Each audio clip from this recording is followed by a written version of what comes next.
செந்தில் பாலாஜி அவர்களுக்கு வந்து சிறையில் வந்து மிகப்பெரிய அளவில் கவனிப்பாக நடந்துக்கிட்டு இருக்கு. அவருக்கு வந்து உணவுப் பொருட்கள்லேருந்து அனைத்துமே வந்து சிறப்பாக கவனிப்பு இருக்குது. டிஏஜி முருகேசன் வந்து போய் அடிக்கடி சந்தித்து பேசிகிட்டு இருக்காரு. துட்டை கொடுத்தீங்கன்னா நீங்கள் ஜெயிலே வாங்கலாம் விலைக்கு. அப்படி வாங்கப்பட்டவர் தான் டிஐஜி திரு முருகேசன். அவரே விலைக்கு வாங்கப்பட்டிருக்காரா? வாரத்துல 3 நாட்கள் கோழிக்கறி வழங்கப்படுது. சிறையில கைதிகளுக்குன்னு கொடுக்கப்படுற உடைகளுக்கு மாற்றா சாதாரணமான உடைகளை பயன்படுத்திக்கலாம். செந்தில் பாலாஜி அவர்கள் வந்து அடுத்த கட்டமாக இங்கே புழல்லேருந்து திகார் சிறைக்கு மாற்றப்படுறாரா? இல்லை மாற்றி ஆகணும். இப்படி வந்து போட்டா தின்னுட்டு இருந்தாலும் மாற்றி தான் ஆகணும். என்ன நினச்சிட்டீங்க? கைதி மந்திரி சிட்டிங் மினிஸ்டர் இருந்தாலும் நீ இருந்துட்டு போங்க, விடக்கூடாது.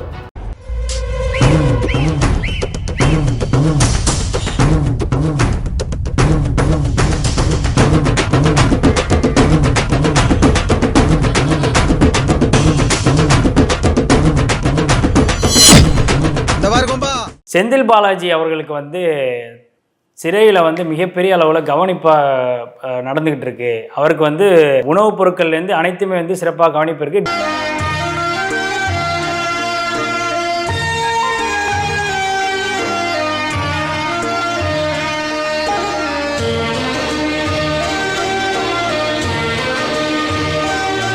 டிஏஜி முருகேசன் வந்து போய் அடிக்கடி சந்தித்து பேசிகிட்டு இருக்காரு. அங்க யார் சார் நீங்க? எனக்கு தெரியல, நான் தான் அழகுறேன். அழகுறா? ஆமா.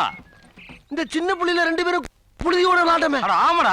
விதிகளை மீறி பேசிட்டு இருக்காரு அப்படின்ற மாதிரி ஒரு பிரேக்கிங் போட்டிருக்கீங்க. அது என்ன சம்பவம் நடக்குதுங்க? அண்ணன் போற இடம்லாம் சம்பவம் தான். புழல்லையும் சம்பவம் பண்ணிட்டு இருக்கு. துணி கடையில இருட்டுல ஃபர்ஸ்ட் சம்பவம், அன்னைக்கு ஐஸ்கிரீம் பார்லர்ல இன்னொன்னு, அடுத்து நடுரோட்ல மழையில சிறப்பான சம்பவம். இதில் எனக்கு ஒன்றும் வியப்பு எதுவும் இல்லை. வலுவான ஆதாரங்கள் இருக்கக்கூடிய ஒரு வழக்கை 8 வருடம் இவரால் இழுக்க முடிந்தது. வலுவான ஆதாரங்கள், கேஸ் ஓப்பன் அண்ட் ஷட் கேஸ்ன்னு சொல்லுவாங்க, அந்த மாதிரி வழக்கு இது. 8 வருஷம் அவரால் இழுக்க முடிஞ்சது தானே. இதெல்லாம் எப்படின்னு எல்லாம் தொலைநோக்கு பார்வையோட போகணும்டா.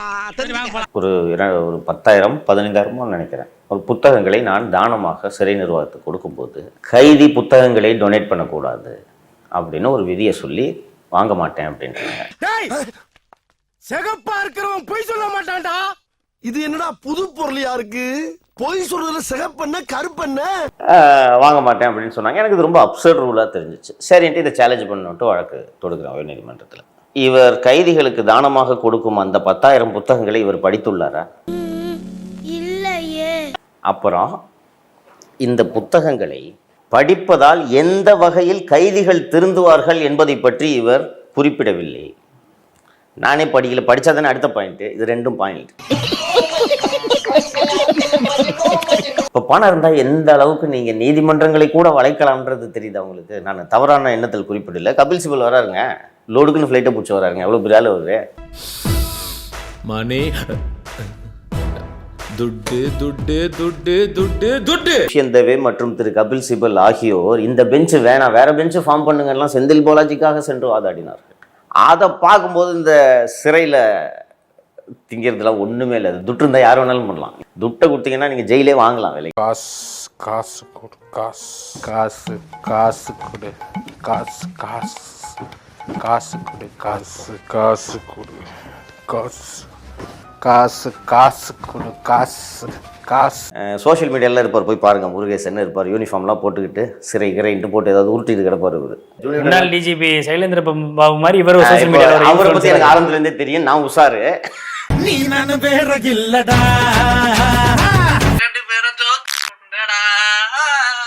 நீங்கள் உங்களை மாதிரி ஆளுங்கெல்லாம் பார்த்து ஏமாந்துருவீங்க. அது வந்து குறிப்பாக சிவில் சர்வீஸ் படிக்கிற ஆளுங்கள்ட்டெல்லாம் நீங்கள் போய் கேட்டு பாருங்களா, சார் அது ஷூட்டிங் ஒன்று கேன்சல் ஆயிடுச்சு, கேள்விப்பட்டீங்களா? அவர் நடிகர் தானே, அவர் எங்கே போலீஸ் வேலை பார்த்தாரு, ஃபுல்லாக நடிச்சுக்கின்னு. பட்ட பகல்ல எல்லார் முன்னாடியும் பப்ளிக்கா இந்த பொண்ணோட பேங்க் தட்டிட்டு போன இவனை பப்ளிக் முன்னால ஓட விட்டு சுட போறியா? இந்த கேஸ்ல சுடக்கூடாதுப்பா, சட்டம் தெரியாம தப்பு பண்ணி மாட்டிக்கிறேன். ஒரு தனியார் தொலைக்காட்சி சேனலுக்கு இதே வேலையா சுத்துற சேனல், அதையும் சொல்லிடுறேன், பேர் சொல்ல கண்டுபிடிச்சுறாங்க பாக்குறவங்க. பிஹைண்ட் பூப்ஸ் நண்பரே, இந்த பதிவு உனக்கு தான். மாக்கண்ணு டேய் மாமா பையல சௌக்கியமா.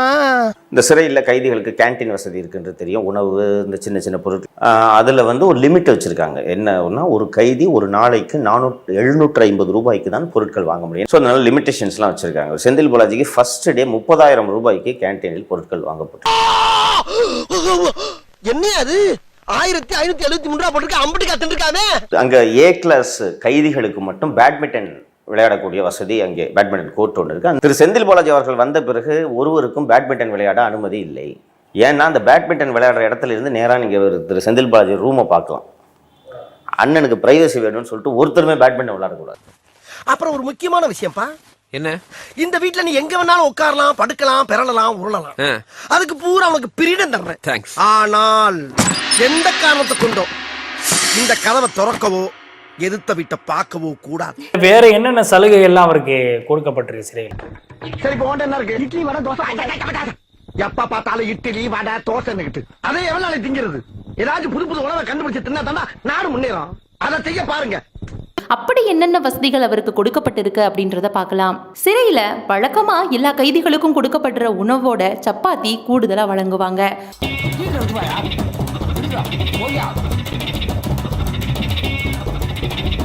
பால், டீ இந்த மாதிரியான பானங்களோட அளவு அதிகமா இருக்கும்.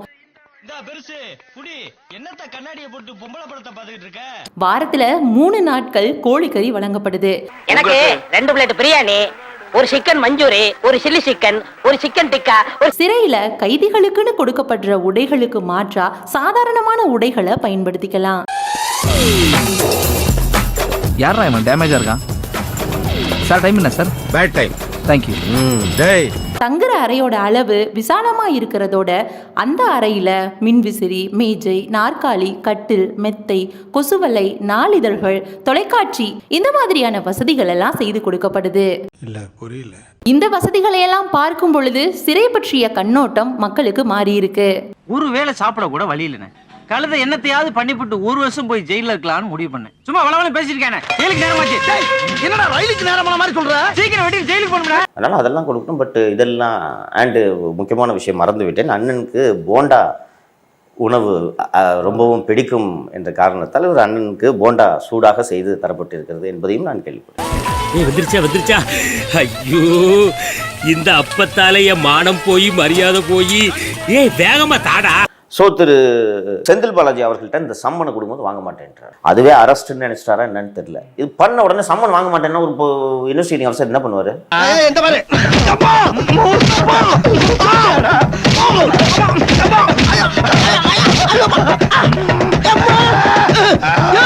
என்னையா என்ன பண்ண போற? 5-6 வருஷத்துக்கு நீ குப்புறதாட.